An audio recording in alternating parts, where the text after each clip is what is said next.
조님 질문이세요. 이제 시험이 점점 다가오고 있는데 마지막 공시법 전략은 어떻게 해야 되나요? 가장 궁금한 내용이 되겠죠. 이제 지금 현재 상태에서 공시법 접근할 것이냐인데요. 지금까지 계속 공부를 하셨던 분이라면요, 우리가 기본서랄지 입문서를 보셨으면요, 시험을 앞두고는 정리가 돼야 되기 때문에 우리가 지금 정리하는 서적으로 마지막으로 요약집 있잖아요. 그래서 이 요약집을요, 공시법은 한 100여 페이지 정도 됩니다. 이걸 계속 반복해서 보셔야 돼요. 페이지는 기억을 못해도 여기 폈더니 뭐 어떤 내용이 있었고 이 정도 되면 어떤 내용이 있다 이렇게 계속 눈으로 보면서요 인식을 시키면서 이걸 계속 같은 내용을 계속 반복해서 보셔야 돼요. 요약집을요 처음에 볼 때는 처음에 또 생소한 책이니까 오래 걸릴 수 있어요. 근데 두 번째 보고 이것만 계속 반복해야 되는 거예요. 그래서 두 번째 보고 세 번째 보면 빨리 볼 수 있어요. 세 번째를 봤는데도 이해가 안 되는 부분은요 그냥 또 넘어가시면 돼요. 그러니까 이해하는 만큼 이해하고 또 두 번째 보고 그럼 두 번째 보다 보면은 처음에 이해 못했던 것들이 좀 추가될 것이고요. 세 번째 보면은 또 추가되는 내용이 있겠죠. 이해하는 데까지만 계속 하면서요.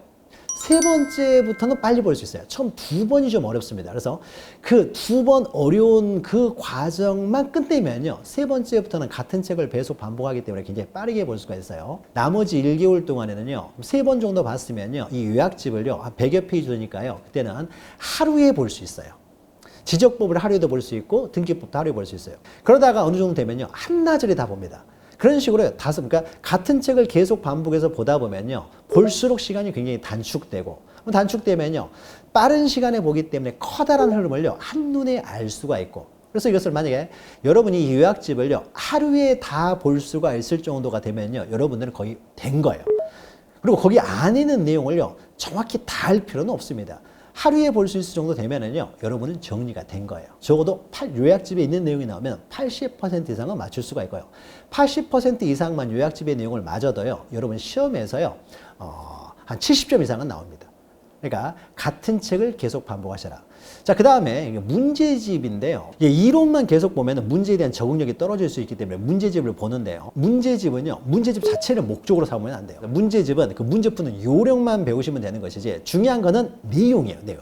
그래서 문제를 통해서 내가 요약서에 있는 내용을 좀 더 잘 이해하기 위한 수단으로 보시는 거예요. 그래서 문제를 풀면서 문제 푸는 습관 또는 문제 푸는 기술 이런 걸 하면서 결국은 요약집으로 정리를 하시는 거예요. 문제가 목적이 아니기 때문에 문제를 외우시지 마시고 그 문제를 통해서 이론을 좀 더 잘 이해하는 계기로 기술적인 내용만 여러분이 접근하시면 됩니다.